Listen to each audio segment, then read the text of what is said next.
Charlie Kirk is dood. Nie omdat hy iets verkeerd gedoen het nie. Nie omdat hy in 'n ongeluk was of fisies iets bekeer het nie. Hy is nie dood as gevolg van iets wat hy kon gedoen het nie. Hy is dood omdat hy iets gesê het waarvan iemand nie gehou het nie. En ek wil nie hê hierdie moet nou een van daai sensasionele tipe video's wees nie. Dis hoekom ek 'n hele rukkie gewag het voordat ek nou my video maak. Laat al die ander mense nou hulle video's maak, die mense wat sensasie wil jaag en so voort. En ek wou hierdie video eintlik eers môre gemaak het, maar ek het net op die punt gekom dat ek gevoel het, miskien moet ek nou al iets sê. Omdat ek tot 'n mate miskien in baie dieselfde tipe arena is, waar ek dinge sê waaroor baie mense nie saamstem nie. En ek het dit al ervaar waar ek ook my aardige dreigemente gekry het, omdat ek 'n opinie het oor 'n ding en ander mense stem nie saam met daai opinie nie. Dit gebeur maar. Dit is in die wêreld 'n ding waar 'n mens maar van tyd tot tyd nie gaan saamstem met iemand nie.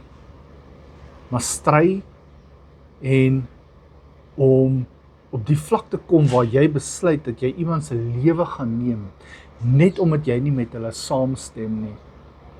Ek het gehou van baie van Charlie Kirk se debatte. Want dis maar eintlik waar dit gegaan het, daai debat, daai gesels oor 'n idee. Dit het nie altyd net gegaan oor die idee en iemand oortuig van daai idee nie. Dis nie die hele idee daar agter nie. Baie keer het dit gegaan oor die proses van kommunikasie tussen 2 of meer mense en te besluit watter dele uit 'n idee werk en hoe om tot 'n gelyk te kom en te besluit hoe gaan ons as mense saamlewe in 'n community, 'n gemeenskap waar ons nie altyd saamstem nie.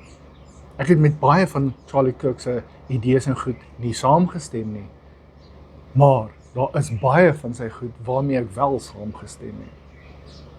Omdat hy die goeie gesoek.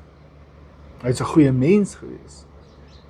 En hy laat 'n diep leemte in 'n gemeenskap wat hom regtig eintlik nodig gehad het. Veral in die jonger generasie. Hy het vir die jonger generasie 'n positiewe bydrae gelewer. Maar dan kom daar mense wat net besluit, weet wat, ek stem nie met jou saam nie en ek kan dit nie verwerk nie. En dan wil daai mense hom uithaal omdat hulle nie weet hoe om met hom te praat, omdat hulle so oortuig is van 'n denkwyse, 'n proses of 'n oortuiging dat 'n ding moet so wees, dat hulle weier om dit te aanvaar van iemand anders se denkwyse wat anders is.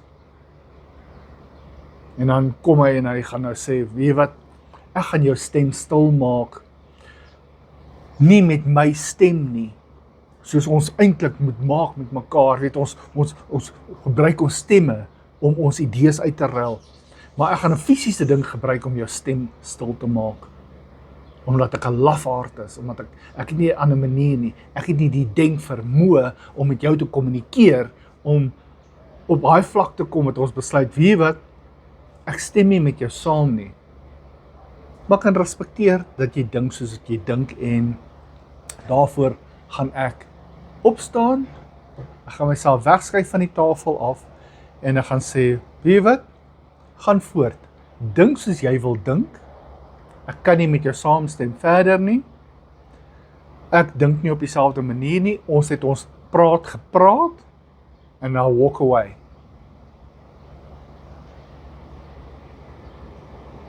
Waar het dinge begin verkeerd gaan, waar mense dit nie meer kan doen nie? Opstaan en wegloop. Maar hulle ontwikkel eerder hierdie wrok, hierdie haat, waar jy iemand dan wil fisiese leed aandoen, net omdat jy nie kan saamstem met hoe hy dink nie. Dit pla my dat ons in so 'n wêreld in beweeg, maar is dit 'n nuwe ding? Dis dalk eintlik al vir jare, dis 'n ou ding. Maar ek dink as daar enigiets is wat ons kan leer uit hierdie ding is dat ons moet hierdie tipe ding keer. Al is daar nie een ander ding wat ons in die wêreld keer nie.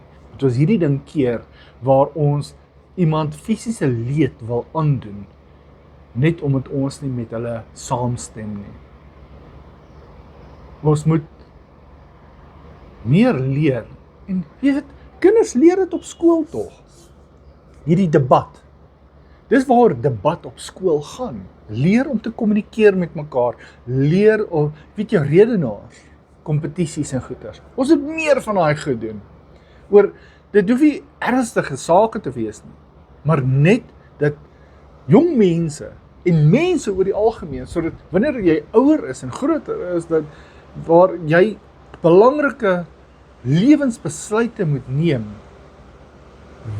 opgewasse is om te kan sit en met iemand gesels oor 'n idee, 'n konsep ensovoorts, en dan sê, wie wat, dit is hoe ek voel daaroor, en dis hoe ek dit gaan aanvaar, en met iemand bespreek, en dalk kry jy 'n paar goeie punte, hoe om aan te vul tot dit wat jy reeds weet, en weet wat, jy's reg, ek gaan, dit wat jy nou vir my gesê het, gaan ek bysit, en ek gaan my idee hervorm, en miskien beter maak, tot my voordeel, jou voordeel, die gemeenskap se voordeel.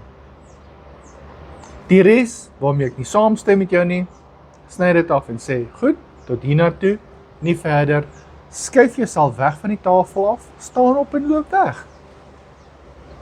Nie as vyande nie, maar net as mense wat nie met mekaar ooreenstem oor 'n ding. Ek het baie vriende met wie ek gesels, met wie ek oor baie goed nie saamstem nie. Omdat ek nou maar baie opinies het in die politieke lewe ensovoorts. So ek het baie mense met wie ek nie saamstem nie. Tog is daai mense van my beste vriende. Daar is mense wat ek by die kerk raakloop en dan sal ons 'n bietjie gesels oor ons politieke verskille. En ons glimlag, ons groet mekaar elke Sondag. Stap in die kerk en stap uit, gesels nog 'n bietjie daaroor.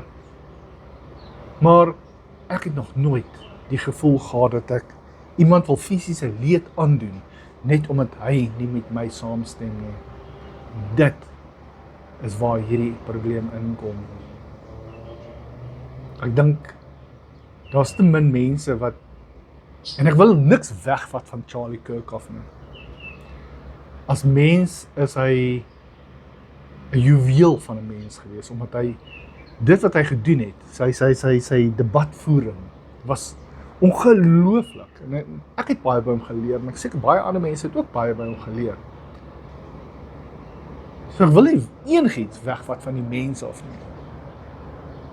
Maar sy verlies is meer as 'n verlies van net 'n mens. Hy was besig om vir jong mense veral te leer hoe om debat te voer en 'n punt in te neem en hoe om jou punt en jou gedagtes oor te bring aan iemand anders. En hy het dit gedoen op 'n challenge basis. Hy het baie keer vir mense gesê, change my mind. Hy het jou uitgedaag om die idee wat hy het te kom verander met jou gedagtes. En hy het baie van sy gedagtes wel tog aangepas op daai manier. En toe besluit iemand, ek het nie die vermoë om met iemand debat te voer nie. Ek het nie die vermoë om met iemand te gesels en my idees aan hulle oor te bring nie. Ek het nie die vermoë om met iemand te verduidelik hoekom ek nie met hulle saamstem.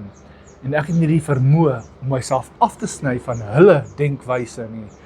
Ek wil jou uitroei, omdat jou gedagtes en my gedagtes nie ooreenstem nie. En daai persoon het besluit om vir Charlie Kirk uit te haal, net omdat hy nie met hom kan saamstem nie.